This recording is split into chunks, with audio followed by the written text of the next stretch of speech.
Hi Taurus, kamusta kayo? Hope you're all doing well and welcome to 1111 Pinoy Tarot.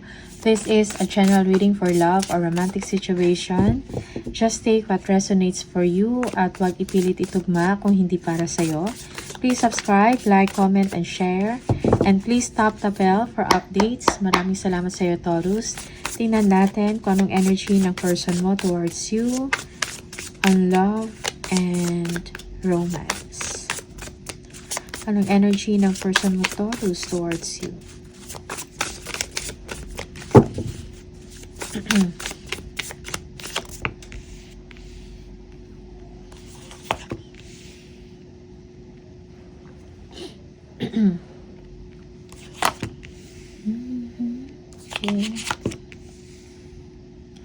Yeah. So parang may mga exciting plans yung person ninyo sa inyo. For both of you, Taurus, okay? He or she wants to spend time with you, no? Gusto niya siya yung maging protector or provider sa inyong relationship. Maybe this person is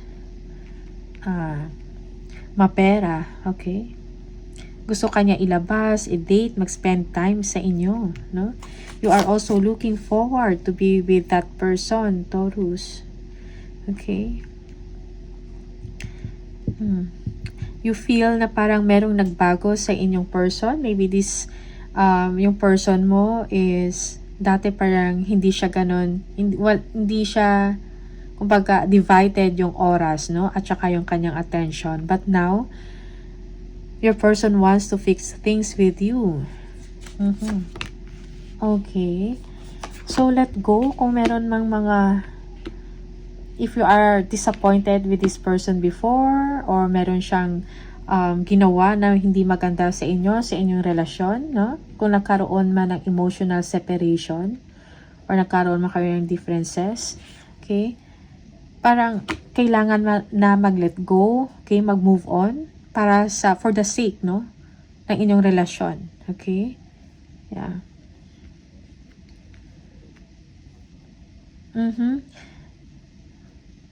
Yung iba sa inyo, merong manipulation na nangyari before. Merong third party, okay, involvement.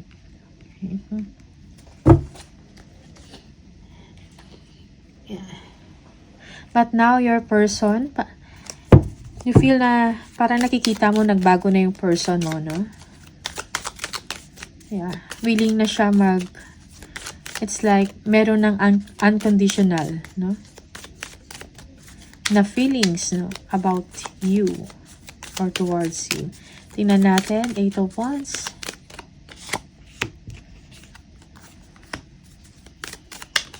Okay. Nagkaroon ng silent treatment, okay? Or kung dati nakitaan mo parang hindi siya ganun ka-interesado, hindi nagpapakita ng interest sa inyo. Now, gusto niya na makipag-communicate, gusto kanyang makasama. Yes, okay? Celebration. Gusto kanyang ilabas, no? Mag-celebrate kayong dalawa. Parang kung dati hindi siya ganun ka nag-enjoy sa inyong pagsasama, okay? Yeah. Because of the third party involvement. Now, gusto niyang ayusin kung ano may mga wrongdoings, no? Unhealthy na patterns sa inyong relationship. Gusto niya i-fix yon. Yes. Meron kang communication na matatanggap sa kanya or invitation, okay? That will make you happy. Okay? Yes. So, gusto kanya i-win uli. Taurus. Okay? Yeah.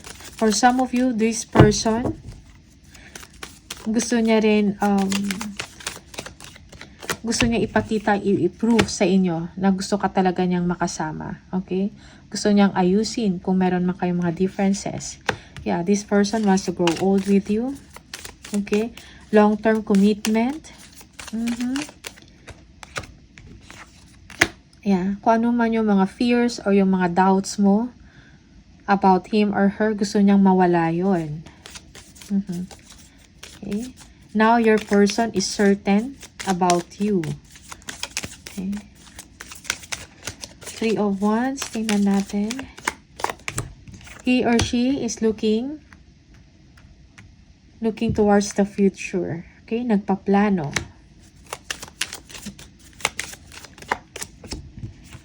Yeah. Two of Pentacles. Gusto niya i-balance. Gusto niya magkaroon ng balance and harmony with you. Okay. Willing siya mag-take ng action para i-win uli ang inyong trust. Okay. This person definitely wants to balance things with you. Gusto niya ng harmony. Okay. Gusto niya mawala kung ano man yung doubts mo sa kanya or fears. Kung dati hindi ka ganun ka-secure sa inyong relasyon, gusto niyang mawala yun. Gusto niyang i-fix yun. Gusto niyang baguhin yung pananaw na yun. Yung pananaw mo na yun sa kanya. Okay? Tingnan natin.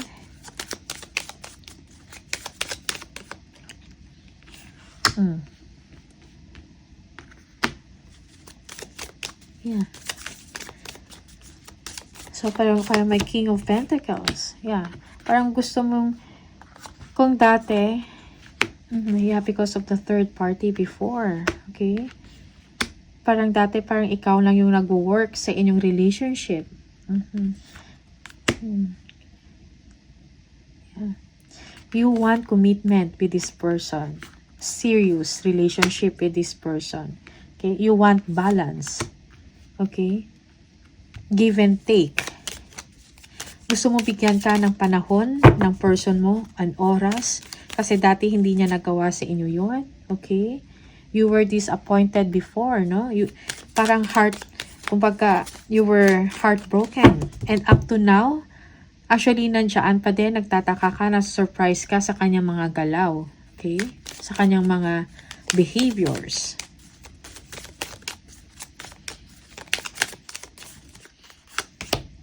Yeah, Six of Pentacles. Okay.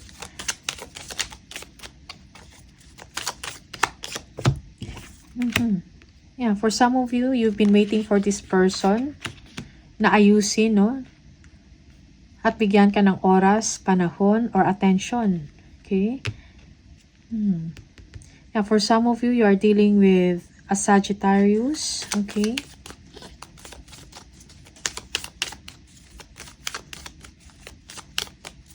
Yeah.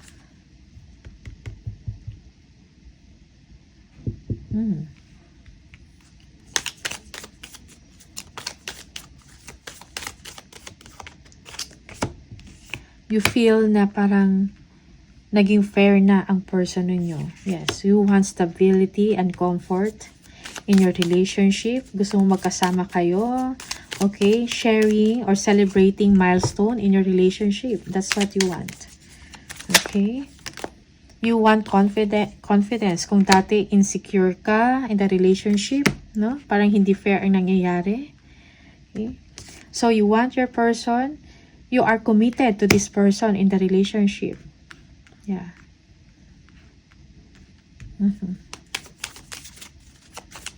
Parang gusto mo na iparamdam sa person mo na safe ka in the relationship, no?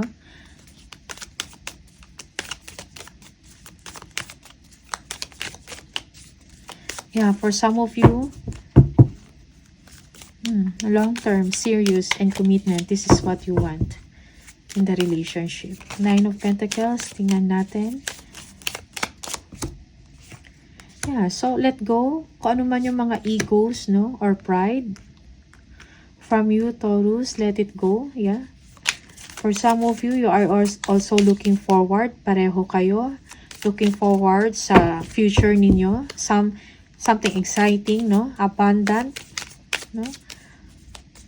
Prosperous na pagsasama with your person. Yeah. Okay.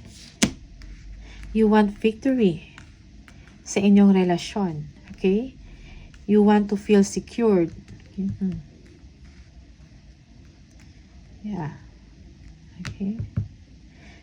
And yung iba sa inyo, you are communicating this with your person. Okay. Okay. C, person mo, gusto niyang balansehin, gusto niyang magkaroon ng harmony sa relationship, give and take.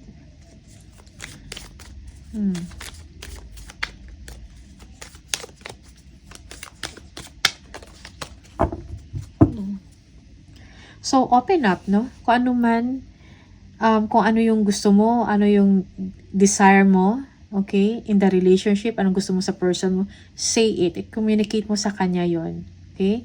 Also, your person is doing the same thing.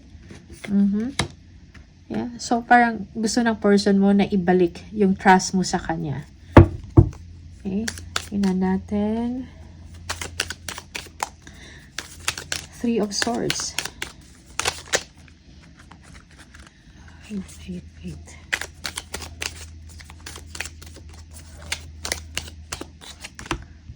Yeah, 4 of Pentacles. Okay? So, let go. Pag-usapan, no? Kung ano man yung mga disappointments ninyong dalawa.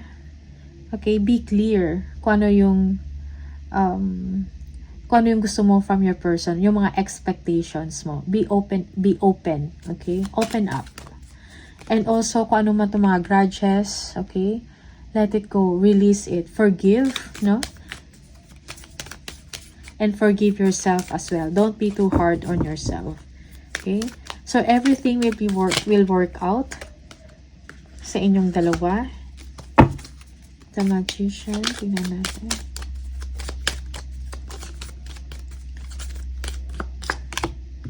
Yeah. Okay, Knight of Cups. Okay. So, things will work out sa inyong relationship. Kailangan pag-usapan. Kasi someone is not secured. Okay. And kailangan niya ng action, no? You, Taurus, you want action from your person. Okay. For some of you, yeah. Kailangan mo i-communicate sa kanya kung ano yung desire, ano yung gusto mo, ano yung expectation mo sa person mo. Okay? Everything will work out in the situation. Basta pag-usapan, no? Kung anong nararamdaman sa isa't isa, forgive, no? Release that hurt feelings. Okay? Yeah. Tingnan natin, hidden truths from your person or hidden truths sa inyong dalawa. Tingnan natin.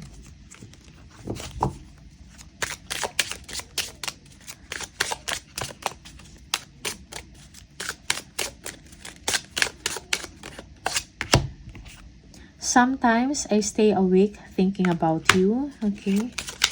Hidden truths from your relationship. I am becoming a better person. Yeah. I wish I could share my good news with you. Okay. Tingnan natin.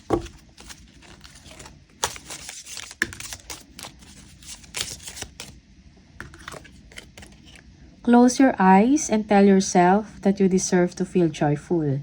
You can allow joy into your life regardless of the circumstances you currently find yourself in. Okay? So, find joy in the relationship, no? Or kung hindi man, sa sarili mo, Taurus, let go. Ano man itong mga grudges. Okay? Kailangan mong be open, no? Open up. Talk to your person. Ano yung expectation, no? So, release this hurt feelings na meron ka. Okay? Because your person is willing to fix or willing siyang ayusin kung ano man yung mga pagkakamali niya. Okay?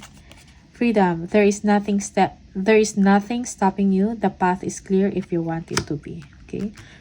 Some messages for you, Taurus. Alright? So, Taurus, ito lang yung mga mensahe sa inyo. All the best. Maraming salamat and I'll see you on the next video. Bye!